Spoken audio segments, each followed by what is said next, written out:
Hotel কিন্তু দেখি কি মনে হয় মানে একটা স্কুল বা কলেজ, তাই না? এই ডিজাইন না, কিন্তু এটা পুরোটা উল্টা, বুঝছেন? এটা একটা আবাসিক হোটেল।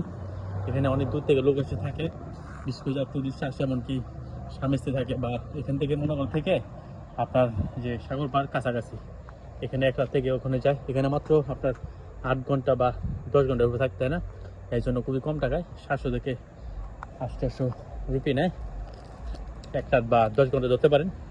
এখানে সবাই এসে থাকে, কিন্তু দেখে মনে হয় কি দেখেন একটা হোটেল বা একটা কলেজ এরকম ডিজাইন না, কিন্তু আবাসিক হোটেল। তো বাবা যায়, কত সুন্দর ডিজাইন দেখেন, নিরাপদ, কোনো শৃঙ্খলা নাই, কোনো চাঁদাবাজ নাই, কেউ আপনার আটকাবে না। আপনি আসেন, আপনার সময় মতন থাকেন, আবার চলে যান এরকম, অথবা অনলাইনে করতে পারবেন। সব কিছু আসলে ইজি, বুঝছেন? বিদেশ সব কিছু সহজ, মানে কোনো কিছু টাকা পাবে না।